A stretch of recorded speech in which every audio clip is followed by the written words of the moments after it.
पिछले कुछ दिनों से इंटरनेट पर एक बहुत ही अजीब सी अफवाह आग की तरह फैल रही है जिसने सबको चौंका दिया है। आज हम सोने की खरीदारी से जुड़े इस बड़े वायरल दावे की पूरी सच्चाई जानेंगे और साथ ही इन सनसनीखेज सुर्खियों के पीछे छिपे उन जरूरी फाइनेंशियल सबकों को भी डिकोड करेंगे जो हर इन्वेस्टर के लिए समझने बेहद जरूरी हैं। तो चलिए बिना किसी देरी के सीधे इस पूरे मामले में उतरते हैं। आजकल हर जगह बस एक ही सवाल तैर रहा है। सोशल मीडिया पर एक बहुत ही चौंकाने वाला दावा तेजी से सर्कुलेट हो रहा है कि क्या वाकई देश के प्रधानमंत्री ने लोगों को सोना खरीदने से साफ मना कर दिया है। जाहिर सी बात है, ऐसी खबर सुनकर कोई भी इंसान एक पल के लिए घबरा जाएगा, लेकिन क्या इसमें रत्ती भर भी सच्चाई है या फिर ये महज एक और हवाई बात है। Section 1, the viral gold rumour. आइए इन दावों और इंटरनेट पर मचे इस पैनिक की बिल्कुल निष्पक्ष होकर जांच करते हैं। असल में हो ये रहा है कि सोशल मीडिया पर हेडलाइंस को बड़ी चालाकी से तोड़ा मरोड़ा जा रहा है। लोगों के बीच ये डर फैलाया जा रहा है कि बस अब और सोना मत खरीदो, और इसी वजह से चारों तरफ एक भारी कंफ्यूजन बन गया है कि क्या ये वाकई कोई चेतावनी है या सिर्फ व्यूज बटोरने के लिए फैलाई गई एक इंटरनेट की अफवाह। आगे बढ़ते हैं सेक्शन 2 की तरफ। Gold and Indian emotion. इस अफवाह ने इतनी तेजी से आग क्यों पकड़ी, इसे समझने के लिए ये जानना होगा कि इस कीमती धातु का हमारे लिए इतना गहरा सांस्कृतिक महत्व क्यों है।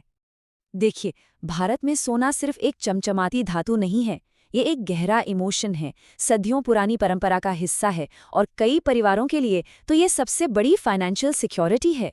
लेकिन अगर बाजार के नज़रिए से देखें तो मार्केट के लिए सोना बस एक एसेट या निवेश का साधन है जिसे खरीदा और बेचा जाता है। सोने से जुड़े इसी इमोशनल लगाव की वजह से ऐसी खबरें हम पर तुरंत असर डालती हैं।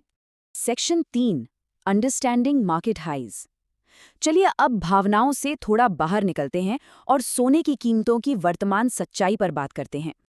आखिर ये मार्केट काम कैसे करता है, इसे ऐसे समझिए। स्टेप 1, जब भी बाजार अनस्टेबल या अस्थिर होता है। स्टेप 2, इन्वेस्टर्स घबराकर अपना पैसा स्टॉक से निकालने लगते हैं और सुरक्षित जगह ढूंढते हैं। और स्टेप 3, इतिहास गवाह है कि वो सुरक्षित जगह हमेशा सोना रही है। जब सब सोना खरीदने दौड़ते हैं तो भारी डिमांड की वजह से कीमतें बिल्कुल नए हाई यानी नए रिकॉर्ड स्तर पर पहुंच जाती हैं, बिल्कुल वैसा ही जैसा अभी हो रहा है। अब इस जबरदस्त और तेज उछाल की वजह से दो एकदम अलग अलग नजरिए बन गए हैं। एक ग्रुप का मानना है कि सोना इस वक्त बहुत ज्यादा महंगा हो चुका है, वहीं दूसरा ग्रुप ये सोच रहा है कि भविष्य में ये कीमतें और भी ज्यादा ऊपर जाएंगी। इस तरह के कंफ्यूजन में सही फैसला लेना काफी मुश्किल हो जाता है। और यहीं से शुरू होता है हमारा section 4, the trap of FOMO. Social media की हाइप बनाम असल फाइनेंशियल सच्चाई। बाजार का ये तनावपूर्ण माहौल वायरल अफवाहों के लिए एक एकदम परफेक्ट जमीन तैयार करता है। सरकारें और फाइनेंशियल एक्सपर्ट्स हमेशा एक बात बिल्कुल साफ तौर पर कहते हैं, इन्वेस्टमेंट के लिए नॉलेज और प्लानिंग की जरूरत होती है, इमोशंस की नहीं। मतलब जब मेहनत की कमाई कहीं निवेश करनी हो तो जज्बात या भीड़ को देखकर कोई फैसला नहीं लेना चाहिए।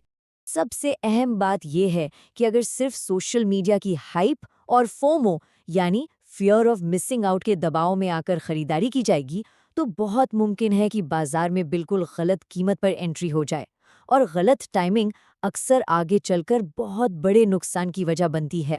Section 5, smart investing and diversification. तो सवाल ये है कि इन अस्थिर बाजारों में सही तरीके से नेविगेट कैसे करें।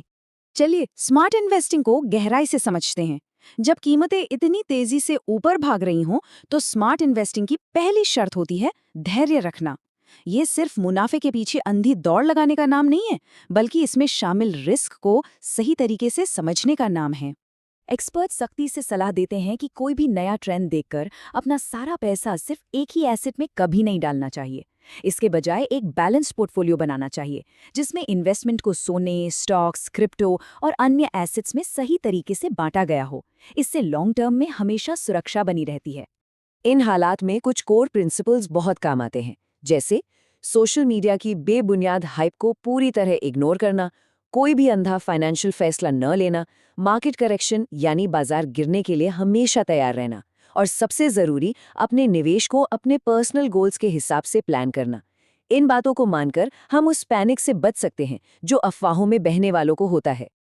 अब अगर हम अपनी उस शुरुआती वायरल अफवाह पर वापस लौटें तो ये बिल्कुल साफ हो जाता है कि इंटरनेट पर फैलने वाले ऐसे किसी भी बड़े दावे के पीछे का पूरा कॉन्टेक्स्ट समझना बेहद ज़रूरी है। कुछ भी सच मान लेने से पहले प्रॉपर रिसर्च होनी चाहिए।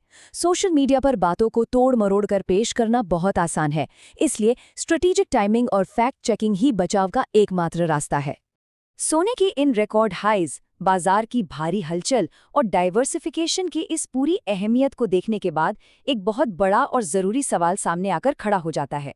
क्या आज के इस माहौल में सोना वाकई एक सुरक्षित निवेश है, या फिर बिना सोचे समझे इसमें कूदना इस वक्त एक बड़ा रिस्की जुआ बन चुका है?